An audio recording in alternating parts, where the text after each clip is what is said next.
Hermanos, qué bueno es. Me recuerdo cuando era pequeño, lo que me fascinaba de la Navidad eran los regalos y la comida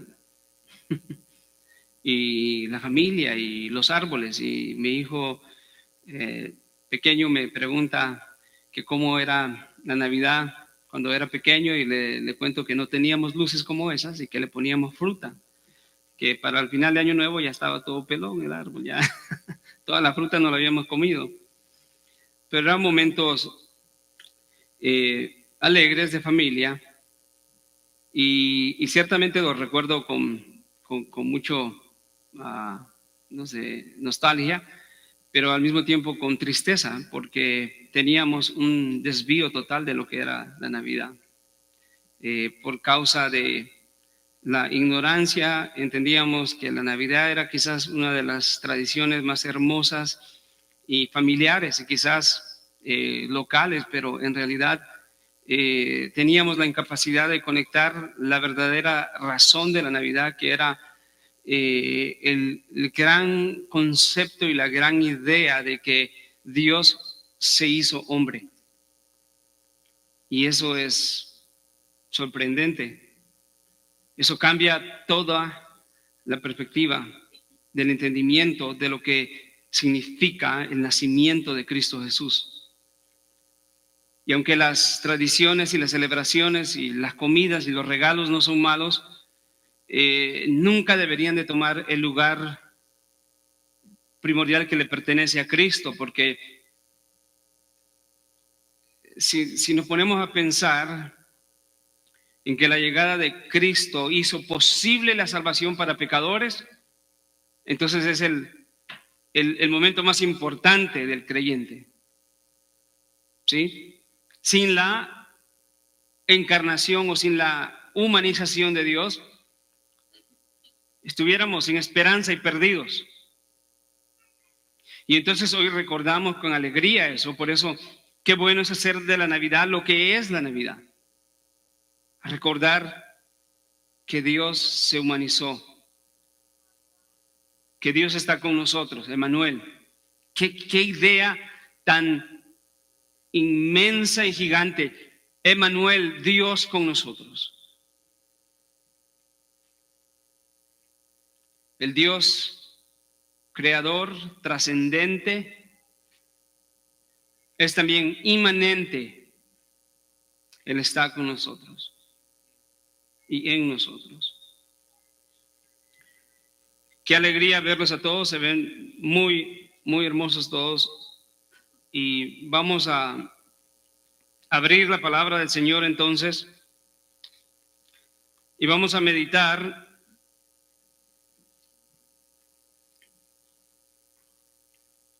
intencionalmente. Vamos a recordar,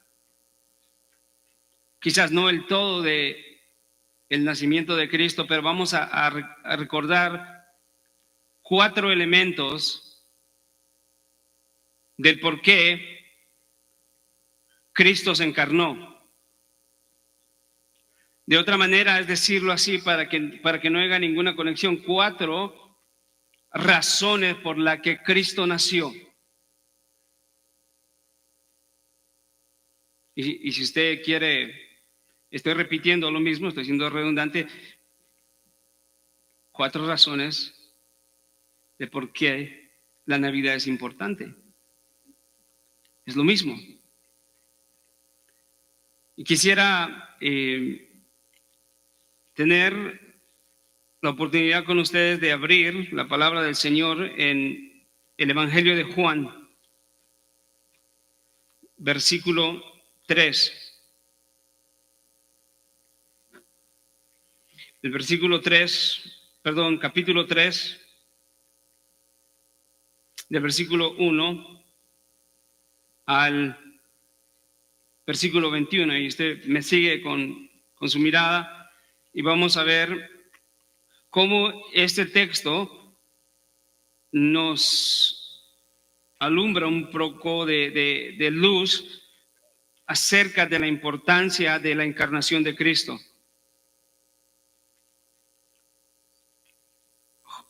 Juan 3, versículo 1 dice: Había un hombre de los fariseos llamado Nicodemo, prominente entre los judíos.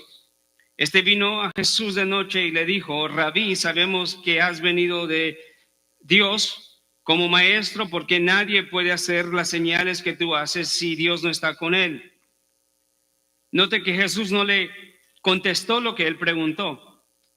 Jesús se va al problema, al punto, al problema del corazón del hombre, pero se va al punto de la verdadera razón del por qué Él se encarnó y lo que los hombres deben de entender. Jesús le contestó en el versículo 3 y le dice: en verdad te digo que el que no nace de nuevo no puede ver el reino de Dios. Nicodemo dijo: ¿cómo puede un hombre nacer siendo ya viejo? ¿Acaso puede entrar por segunda vez en el vientre de su madre y nacer? Estaba siendo un poco sarcástico Nicodemo, porque él no creía eso, obviamente. Jesús le respondió: en verdad te digo que el que no nace de agua y del Espíritu no puede entrar en el reino de Dios. Lo que es nacido de la carne, carne es, y lo que es nacido del Espíritu, el Espíritu es. No te asombres que te haya dicho: tienen que nacer de nuevo.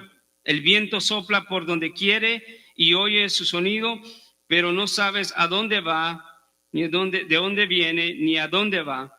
Así es todo aquel que es nacido del Espíritu. Nicodemo preguntó: ¿cómo puede ser esto?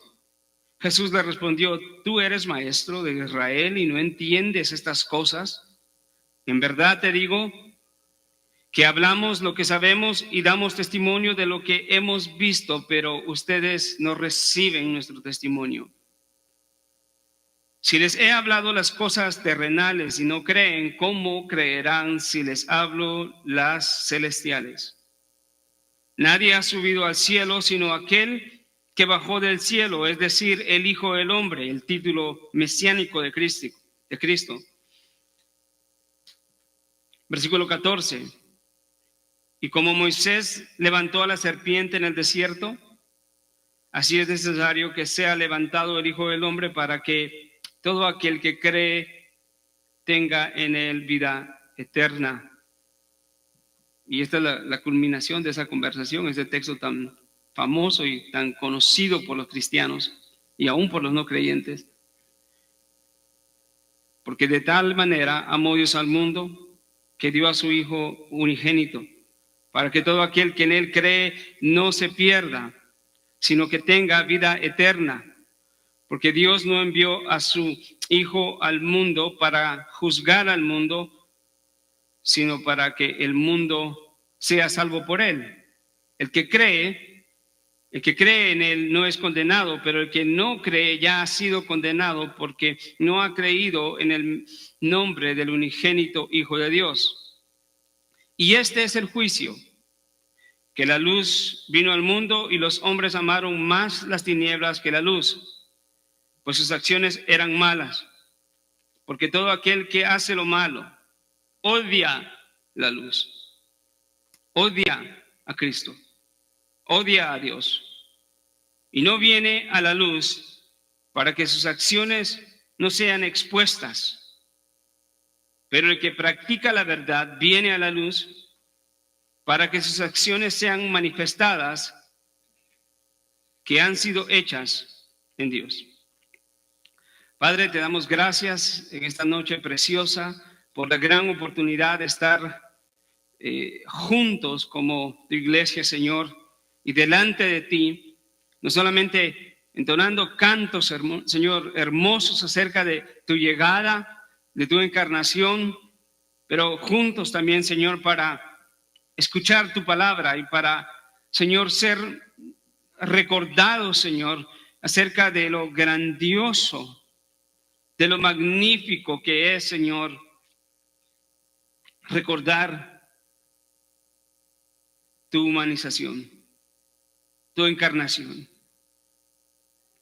y lo que la encarnación hizo posible.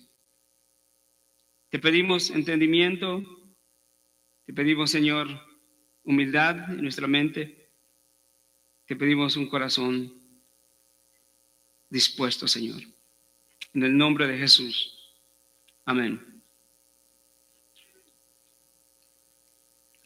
Hermoso texto de la palabra de Dios en Juan, el capítulo 3. 4 razones de la encarnación. Esas 4 razones yo las titulo como: primera razón de la encarnación es para hacer posible el don del nuevo nacimiento.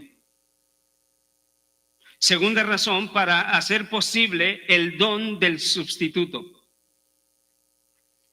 Tercera razón, para hacer posible el don de vida eterna. Y cuarta razón,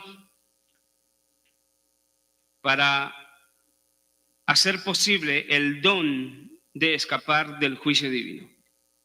Estas son las 4 razones, no son las únicas razones por las que Cristo se encarnó, pero en este texto podemos entender esas razones.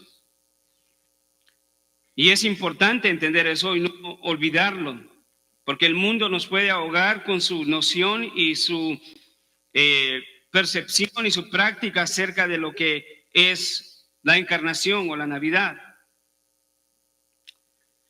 C.S. Lewis, un reconocido apologista y cristiano, autor de obras emblemáticas como El mero cristianismo, y él escribió las Crónicas de Narnia.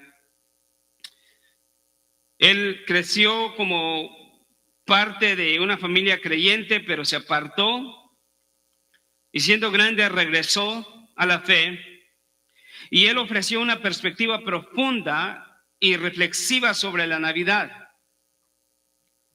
Su visión combinaba una sólida teología cristiana con críticas al contexto cultural y comercial de la festividad, destacando su significado espiritual y su impacto para el creyente. O sea, C.S. Lewis peleó con esos mismos conceptos con los que nosotros podemos pelear hoy en día de la cultura, que quieren redefinir la encarnación de Cristo y la quieren reducir a un regalo, o una comida, o una serie de visitas familiares. Él dijo que la encarnación es el centro de la Navidad. Para Lewis, la Navidad era ante todo una celebración del milagro de Dios hecho hombre.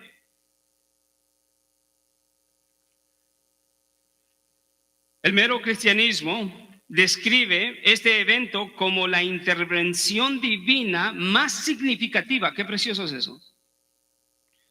La llegada de Cristo es la intervención divina más significativa de toda la historia. No habrá otro evento más importante y significativo que Dios se haya hecho hombre, que haya nacido.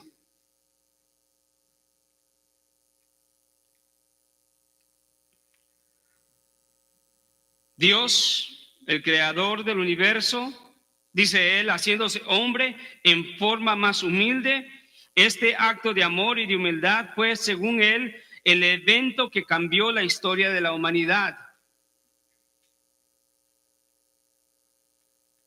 Él dijo, el Hijo de Dios se hizo hombre para que los hombres pudieran llegar a ser hijos de Dios. Él veía la encarnación no solo como un hecho histórico, sino como el corazón mismo del mensaje de la Navidad. De hecho, la consideraba una invitación a la gratitud, a la reverencia y a la reflexión, recordando a los creyentes el nacimiento de Cristo en base a la fe y la esperanza que eso trae.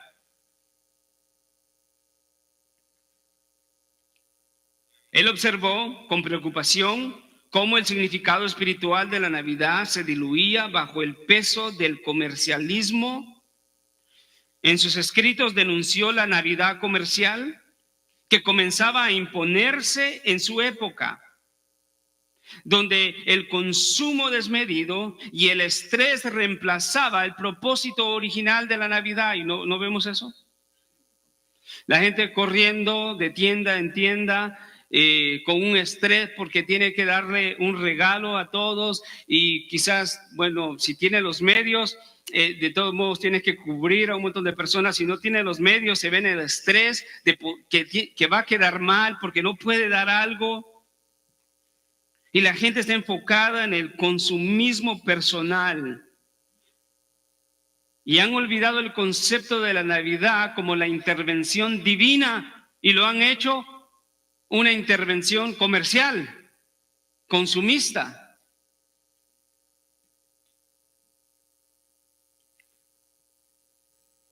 Él termina con esta profunda meditación acerca de la Navidad. Él dice, si bien no estoy en contra de las tradiciones festivas como el intercambio de regalos, estas cosas no deberían ser la esencia de la Navidad. Y él dice, la esencia de la Navidad es recordar y celebrar el don supremo de Dios al mundo. Esa es la esencia de la Navidad. El don supremo de Dios al mundo, el regalo supremo de Dios al mundo por el cual el mundo puede ser salvo. Eso debe de ser lo que nosotros recordamos. Entonces es más que obvio preguntar cómo deben los cristianos entender la Navidad. Si nos olvidamos de C.S. Lewis, la Navidad es la celebración del don supremo de Dios, porque Dios dio a su Hijo.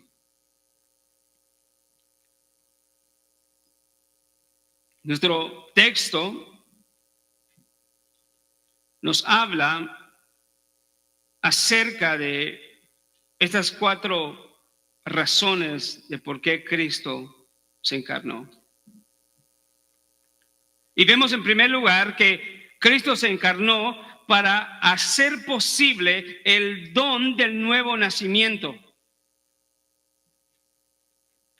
Nicodemo se acerca a Jesús con una pregunta. Jesús le dice, ¿eres tú maestro de Israel? La falta del artículo ahí nos dice que Nicodemo era un maestro prominente en Israel. Era un maestro, no era el único, pero era maestro de maestros, de la ley.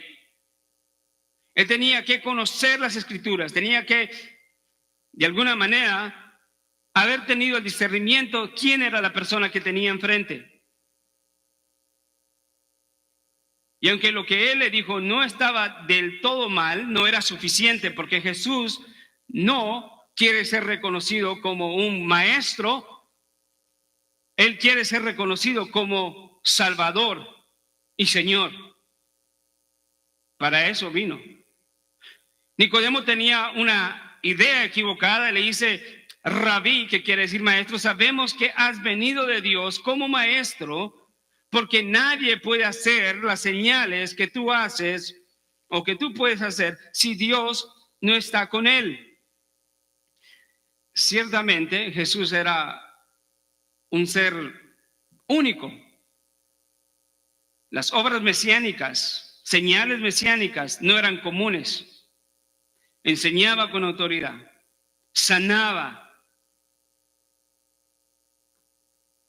tenía poder sobre el mundo espiritual.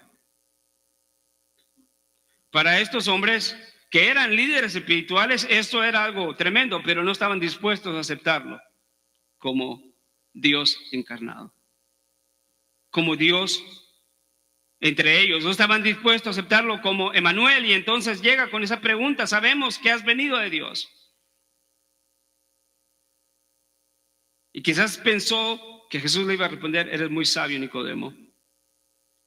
Jesús no le contesta la pregunta y se va. En el versículo 3 vemos que le dice, en verdad os digo que el que no nace de nuevo no puede ver el reino de Dios. Nicodemo Le dijo, ¿cómo puede ser esto? ¿Acaso puede un hombre siendo ya viejo entrar de nuevo al vientre de su madre y nacer de nuevo? Estaba siendo sarcástico. Nadie puede creer eso.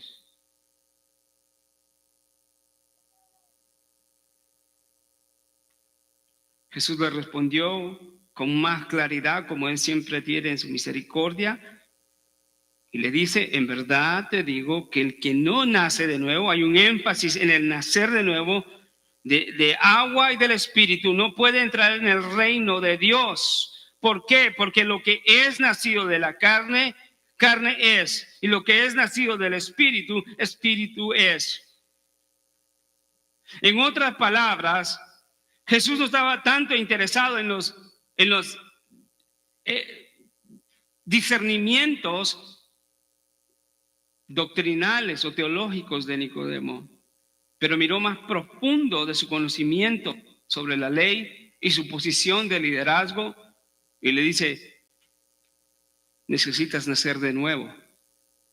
No es suficiente con participar en los ritos religiosos. No es suficiente participar en la iglesia domingo a domingo. No es suficiente conocer la Biblia como la conocía Nicodemo. No es suficiente ni siquiera estar de acuerdo, o dijéramos, peor aún, solamente estar de acuerdo.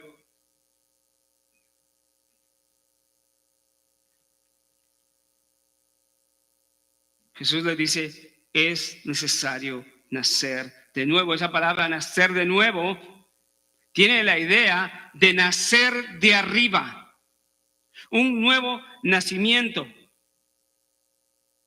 Es la única manera que Jesús dice que el hombre puede entrar en el reino de los cielos.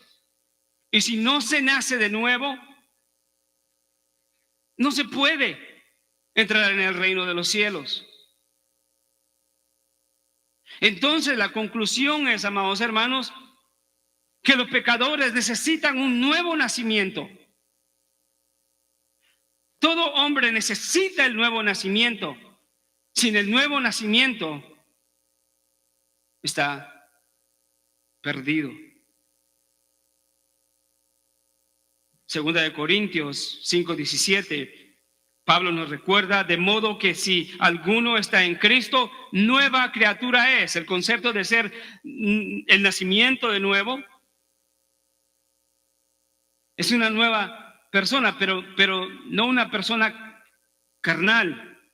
Si fuéramos a tomar la idea de Nicodemo de decir que el hombre pueda entrar otra vez al vientre de su madre y nacer de nuevo, eso no es posible, pero si fuera posible en alguna remota idea y el hombre pudiera entrar al vientre otra vez y naciera otra vez, eso no soluciona el problema del pecado. Lo que soluciona el problema del pecado es un nacimiento de arriba, un nacimiento nuevo.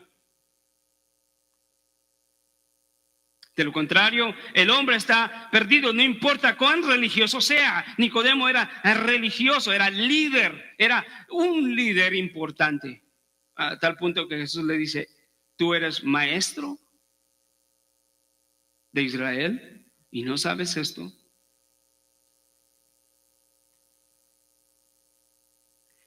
La naturaleza humana es insuficiente para entrar en el reino de los cielos. Está incapacitada la naturaleza humana. No importa qué tan bueno piensen los hombres que son, no importa qué tan inteligentes sean, la naturaleza humana es insuficiente. Está corrompida. Por eso necesita un nacimiento nuevo.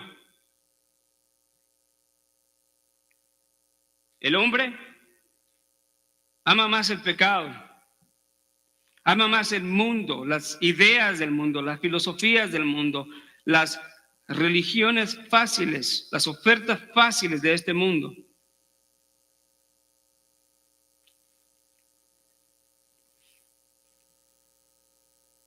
Pero la naturaleza humana es insuficiente. Se necesita un nacimiento nuevo, un nacimiento de arriba. Se necesita, en otras palabras, la obra de Dios en el corazón del hombre para que nazca de nuevo. Y el nacimiento de Cristo hizo posible el don del nuevo nacimiento. Si Cristo no nace, ¿sí?, y no va a la cruz y paga por los pecados de los que creen en Él, todo hombre estaría perdido. Todo hombre y toda mujer. Y entonces no puede solamente ser una regeneración, ¿verdad? Un nuevo nacimiento para el creyente, pero es una regeneración, la obra de Dios a través de su Espíritu Santo regenerando, dándole vida a un esqueleto, a un muerto espiritualmente, dándole vida y al mismo tiempo enviando a su Hijo para que pueda vivir la vida perfecta que ese esqueleto no puede vivir. Y luego va a la cruz y en la cruz paga por los pecados de este hombre muerto. Pero este hombre muerto recibe vida y recibe perdón por sus pecados y entra a la comunión con Dios y el goce eterno. ¿Cuál es tu esperanza? ¿Cuál es tu esperanza para todos? ¿Este mundo? ¿El placer de este mundo? ¿El dinero de este mundo? ¿A dónde quieres que esté tu alma?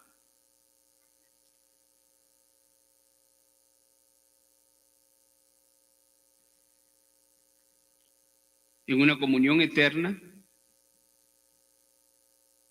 Si ese es el deseo y crees en Jesús y has creído en Él, el nuevo nacimiento es la garantía de Dios sobre tu vida, porque el nuevo nacimiento no lo podemos nosotros hacer. Yo no puedo hacer el nuevo nacimiento en mí. Es una obra de Dios. ¿Por qué? Porque no es ni la religión, cuánto rito, cuánto predico, cuánto enseño, cuánto canto, cuánto voy a la iglesia o cuánto leo. No. Puedo hacer todas esas cosas, pero si la obra regeneradora de Dios en mi vida no se ha hecho, es inútil, porque estoy entonces en una religión. Estoy todavía en mi naturaleza humana, como Nicodemo. Estoy todavía con la necesidad de una naturaleza espiritual, dicho de otra manera, estoy necesitado por un nuevo nacimiento, de un nuevo nacimiento. Una obra que transforme el corazón y la mente del hombre. Los que nacen de nuevo, primera de Pedro 1:23 dice, pues habéis nacido de nuevo. Eso es el creyente. No de una simiente corruptible, sino de una incorruptible, es decir, mediante la palabra de Dios que vive y permanece. Esos son los nacidos de nuevo. Son nacidos de una simiente no corruptible, santa. Por eso la obra es segura.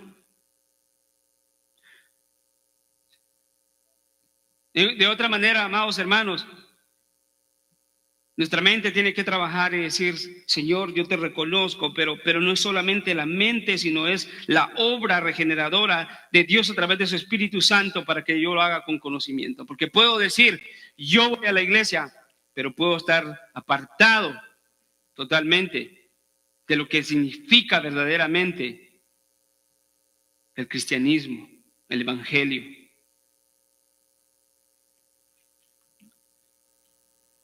Tito 3:5 dice, Él no nos salvó por obras de justicia que nosotros hubiéramos hecho, sino conforme a su misericordia. Y cómo nos salvó: por medio del lavamiento, de la regeneración y la renovación por el Espíritu.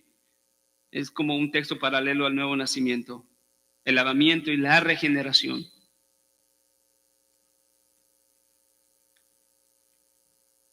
Entonces, el versículo 1 de Juan 3, vemos esta conversación entre Jesús y Nicodemo, y lo que Jesús le está diciendo en esos primeros 10 versículos es: necesitas nacer de nuevo. Y todo hombre necesita nacer de nuevo.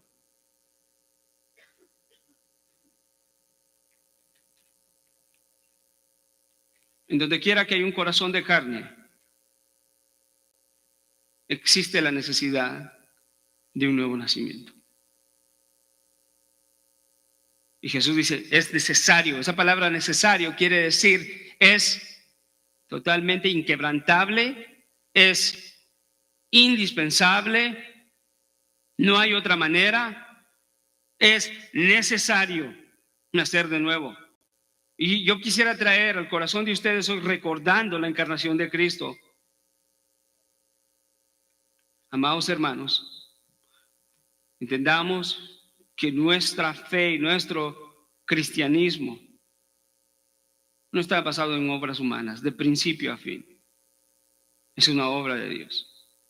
Es de nacimiento que solamente Él puede dar a través de su Espíritu Santo. El versículo 11 al 15, vemos en esta conversación que continúa con Nicodemo.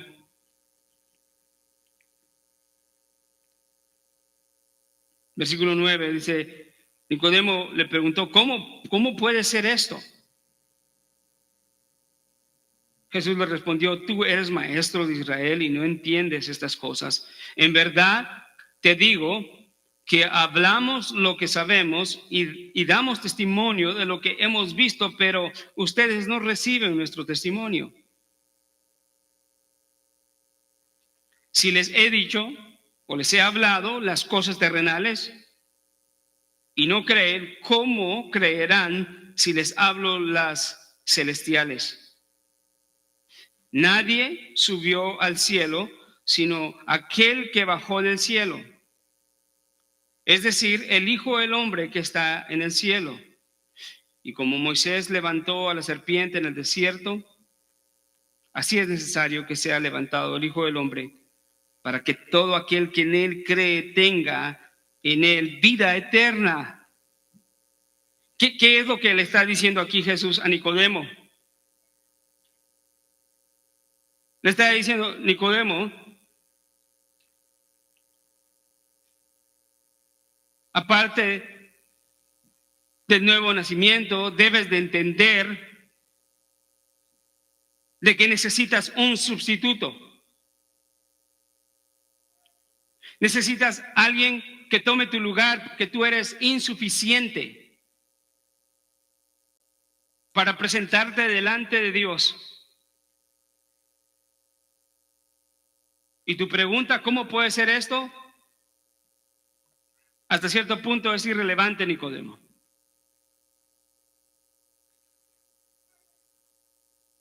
Porque son cosas espirituales.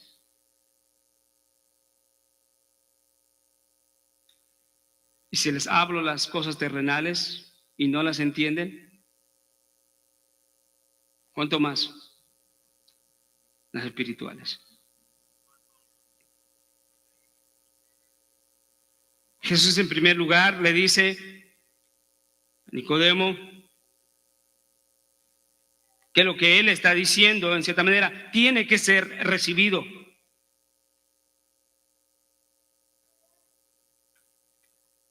Porque Jesús le dice: lo que hablamos, de eso damos testimonio.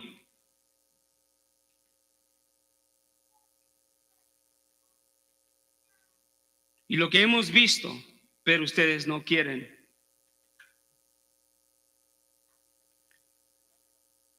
Ustedes no quieren recibir, no reciben nuestro testimonio.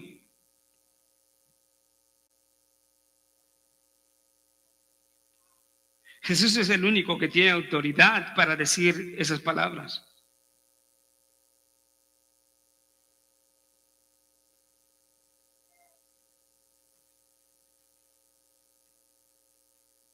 Él es el único que tiene autoridad para enseñar a Nicodemo en ese momento. Nicodemo conoce la ley, conoce la palabra, pero no está dispuesto a recibir el testimonio.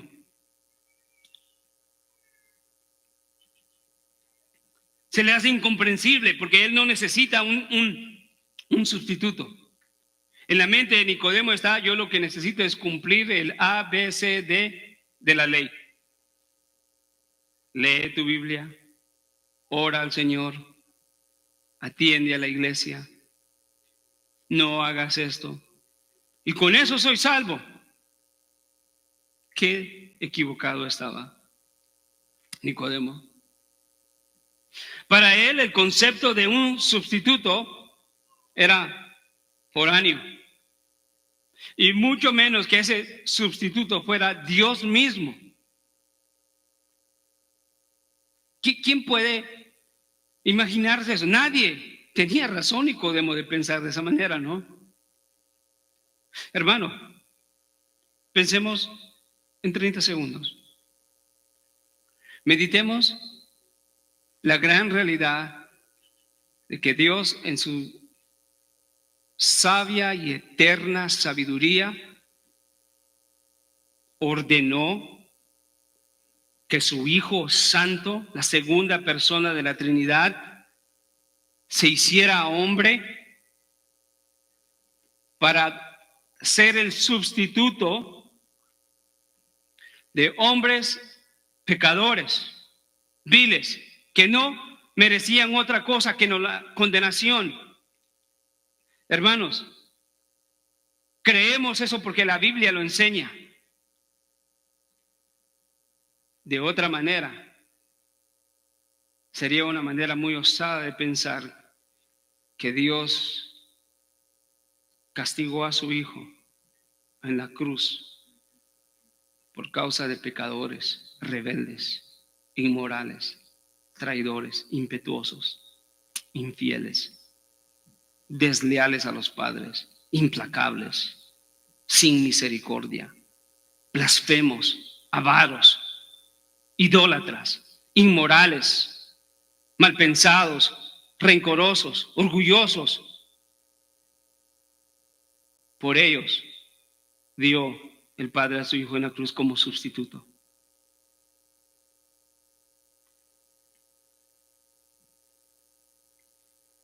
Aquel que entiende eso y tiene el valor de rechazarlo, hermanos, es terrible. Es más, ese pensamiento de que Dios se encarnó y fue a la cruz por esta clase de hombres como éramos cada uno de nosotros, es inimaginable. No lo creeríamos si no estuviera escrito. Sería una osadía pensar algo así. Pero Él lo hizo. Nicodemo, ves el viento, ¿sí? Lo oyes y lo sientes, pero no sabes de dónde viene ni a dónde va. Así es todo nacido del Espíritu. Así es todo aquel que es salvo. Aquel que nace de nuevo, de acuerdo al contexto. Es una obra de Dios. Pero le dice al final y le apunta a la necesidad de la cruz. Y le dice el versículo 14: y como Moisés levantó a la serpiente en el desierto, así es necesario que sea levantado el Hijo del Hombre.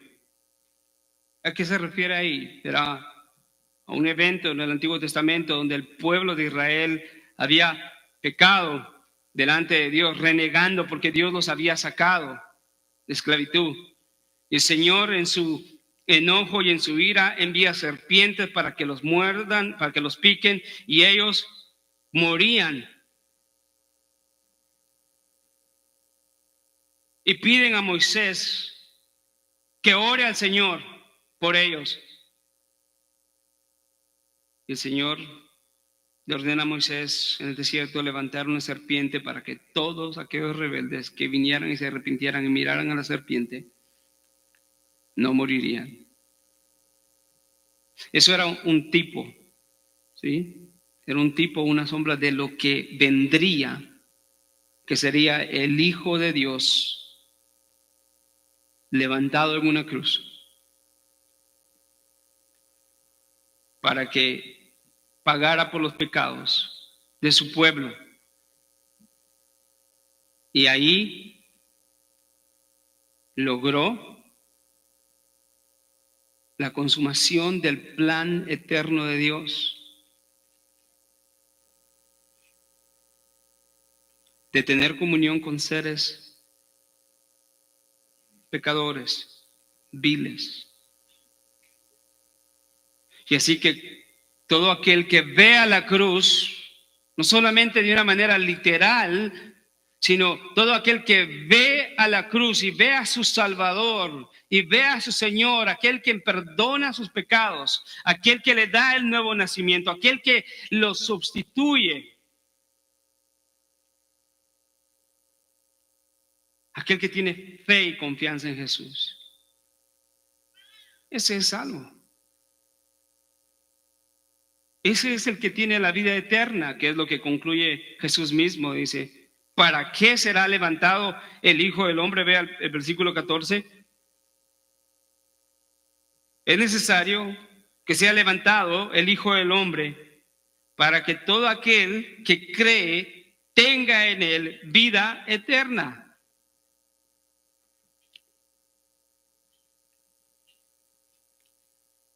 Hermanos, creo que muchos de ustedes ya han escuchado esto, pero es necesario decirlo una vez más. En el día del juicio, habrán dos clases de personas que se presentarán delante de Dios. Por un lado estarán aquellos que a través de su fe y el arrepentimiento de sus pecados y habiendo sido cubiertos por el sacrificio de Cristo, se presentarán delante de Dios y Dios los mirará y mirará que Cristo es su Salvador y su Señor, porque Él es su sustituto. La condenación que ellos merecían ya Cristo las sufrió en la cruz del Calvario, el castigo. Y así que el Padre los mirará y mirará a su Hijo en ellos y a ellos en su Hijo, y que los pecados de ellos fueron pagados porque ya la ira de Dios fue derramada en su Hijo. Ese es el primer grupo. Y luego se presentará otro grupo, los cuales rechazaron al sustituto y los cuales enfrentarán la ira de Dios para siempre. La Navidad nos recuerda de la posibilidad del don del sustituto. Yo merecía esa ira, pero Cristo me sustituyó. Yo merecía el castigo, pero Cristo me sustituyó. Cristo se puso en mi lugar. Y si tú eres creyente, Cristo se puso en tu lugar. Y ahora Él nos puso en su lugar. Y el Padre nos ve en Cristo. Por eso Pablo se regocija con aquella alabanza diciendo: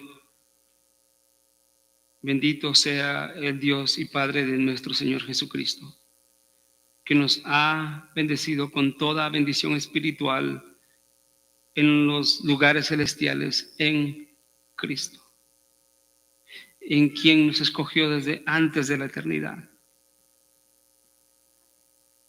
Cristo no te ha elegido en tu religión, en tu denominación, en tu conocimiento. ni aún en tus buenas obras. Dios te ha escogido en su Hijo. Por eso el sustituto es importante. Y la encarnación hace posible ese concepto, idea del sustituto.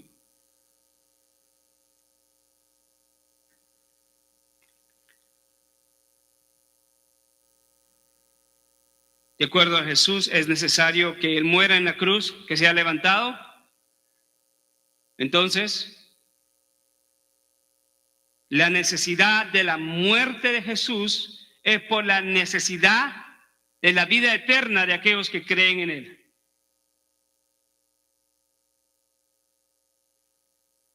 Es una muerte que da vida.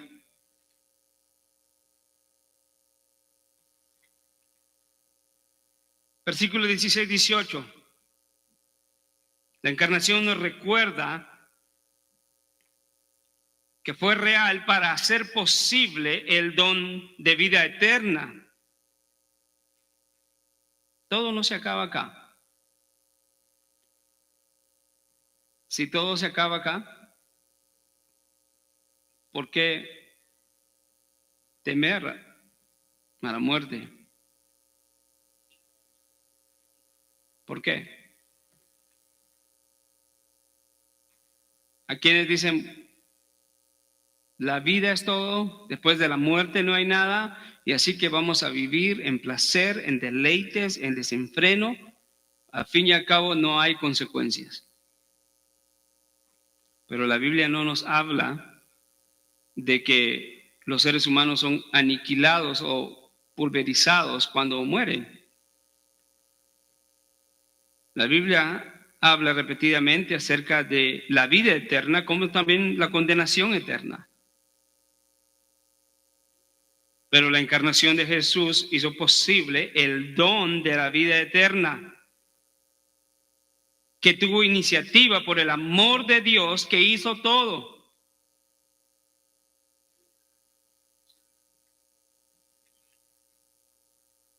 Versículo 16 es todavía la conversación de Jesús con Nicodemo. Y ahora hay dos porqués ahí, porque Jesús le está explicando ahora a Nicodemo con argumentos excelentes de por qué es necesario el nuevo nacimiento, de por qué es necesario el sustituto.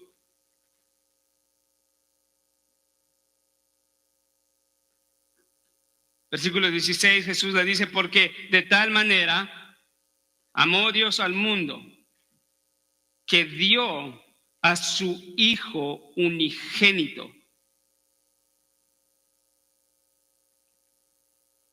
No debemos de entender en este texto que Dios tiene más hijos como Jesús. Su Hijo unigénito habla de aquel Hijo que compartía con Él la gloria desde la eternidad. Como Juan nos dice, y en el principio era el Verbo, y el Verbo era con Dios, y el Verbo era Dios. Jesús es hijo único en su clase. Por eso es que es el perfecto sustituto. Un hombre moral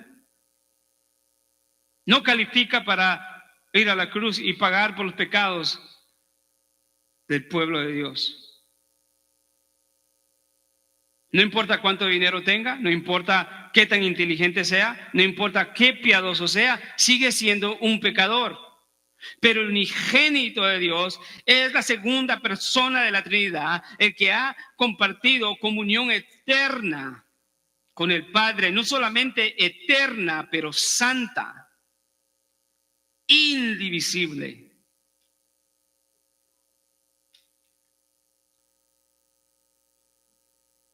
Una unión inmutable, una unión perfecta.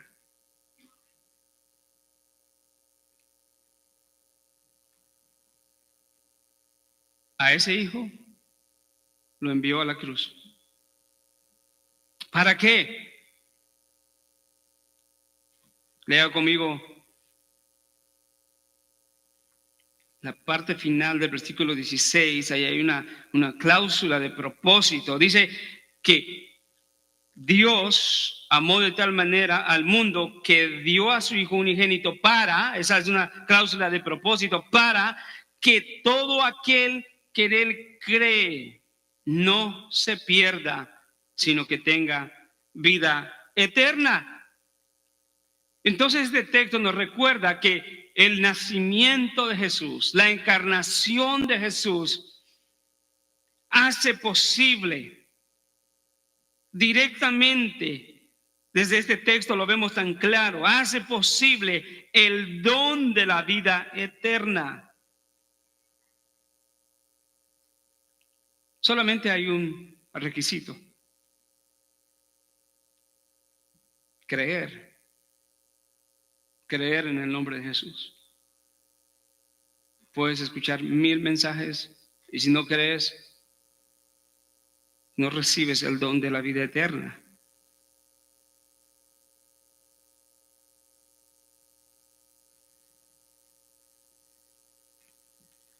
Versículo 17 confirma esto, de que la encarnación fue para dar vida eterna, para dar el don de la vida eterna, porque dice, porque Dios no envió a su Hijo al mundo para juzgar al mundo, sino para que el mundo ¿qué?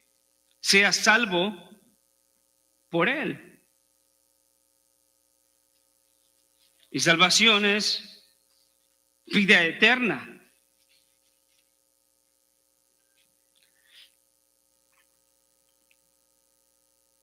Es la misericordia de Dios en su gran amor.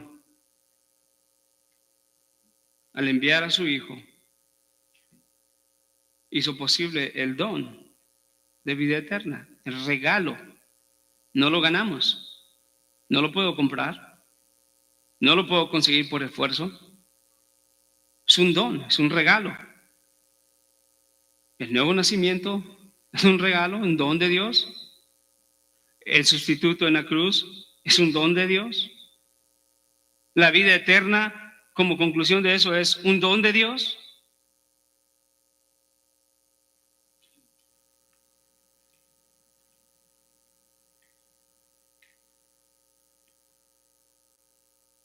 Pero es necesario creer.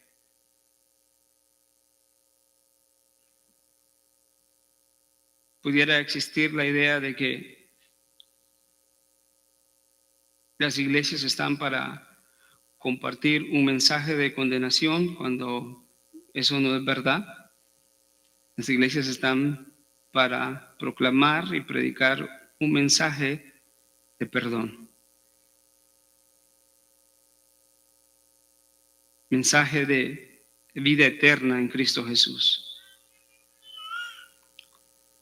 Versículo 19 al 21 para irme orientando al final. Nos dice que hay un juicio.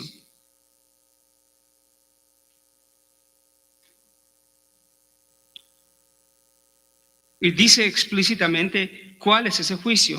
Vea lo que dice. Este es el juicio, que la luz vino al mundo, refiriéndose a Cristo Jesús. Y los hombres amaron más las tinieblas que la luz.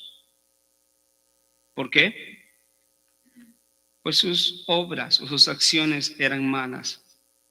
Porque todo aquel que hace lo malo odia la luz. La Reina Valera lo pone como aborrece la luz.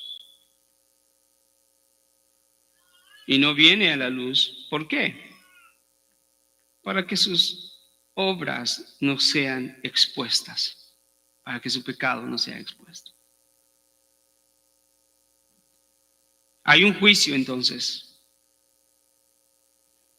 Ya nos ha dicho en el versículo 18, el que cree no es condenado, pero el que no cree, ¿qué? En tiempo pasado ya ha sido condenado. En otras palabras,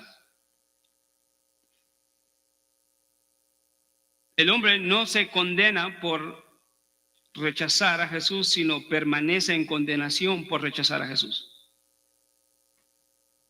Permanece en condenación.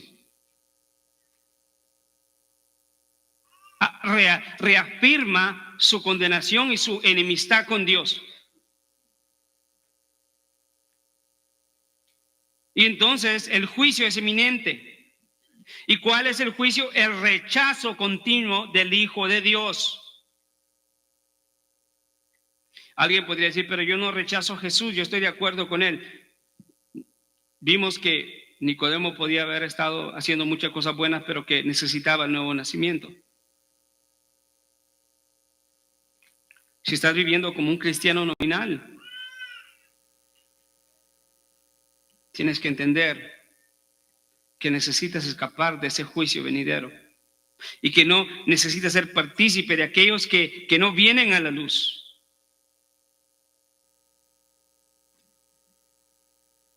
¿Por qué viene el juicio? ¿Por qué nos dice el texto que viene el juicio? Porque los hombres aman más el pecado.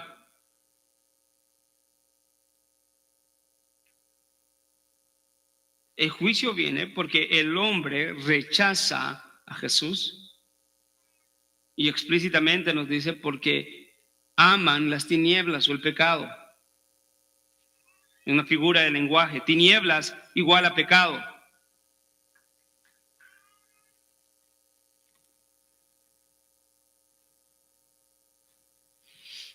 Aman más las tinieblas que la luz. ¿Por qué? Porque sus obras son malas. Entonces también el juicio viene no solamente porque aman más el pecado, pero el juicio viene porque practican el pecado. Se deleitan en el pecado. Eso es lo que el hombre natural hace. Un hombre natural que no ha nacido de nuevo no desea las cosas santas, no desea leer la Biblia, no desea orar, no desea congregarse para adorar, no desea, en este caso, celebrar la Navidad para recordar el nacimiento de Cristo Jesús, la humanización de Dios y saber que eso nos otorgó la vida eterna y nos sacó de la muerte a la vida eterna, de la perdición a la salvación. No está interesado en eso. Está interesado en el alcohol. Está interesado en los placeres, en las fiestas, en los amigos, en los deleites de la vida, en los placeres de toda clase.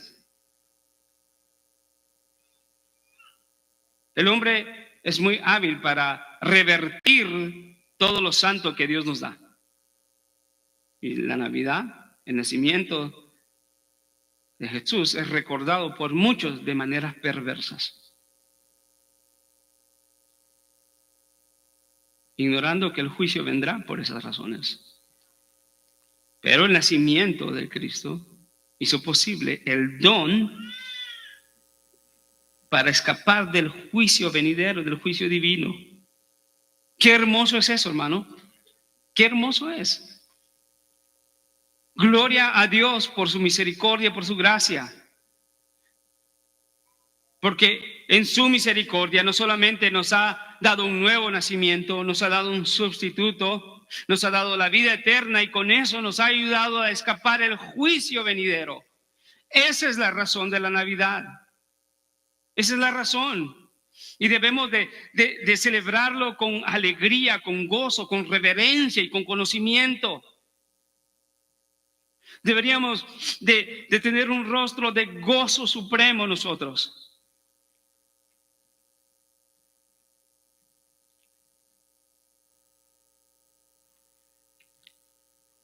La manera de escapar el juicio es simple y sencillamente venir a Jesús en sus términos, no en nuestros términos. ¿Cuáles son tus términos para Jesús en esta Navidad? ¿Creer en Jesús a tu manera o conforme a la palabra de Dios nos dice? Tenemos que ser humildes y saber que necesitamos someternos a Dios, a su palabra, Y que si he estado viendo el cristianismo y me considero cristiano y lo he visto de una manera totalmente equivocada, espero que Dios esté hablando a su corazón en esta noche. Que si no ve el nuevo nacimiento, si no ha visto la necesidad urgente de un sustituto, si no has pensado que lo opuesto a la vida eterna es la condenación eterna, y si no has pensado que el juicio vendrá para todos aquellos que rechazan la gran obra de Cristo Jesús, hoy es un buen día para meditar en eso.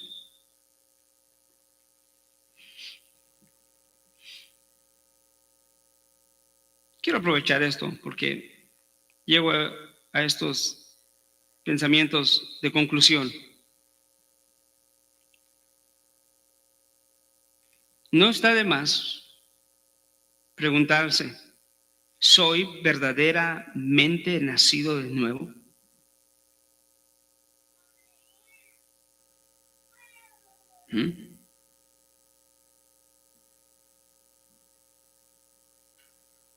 ¿Entiendo la razón de la encarnación del Hijo de Dios?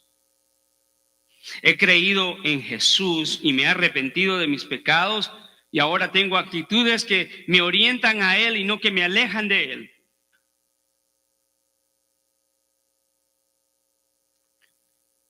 Una señal de que si todo esto es realidad es, amado hermano, es que amas a Cristo y su palabra y odias el pecado. Hay una reversión. Ya no odias a Cristo, sino ahora amas a Cristo y odias el pecado.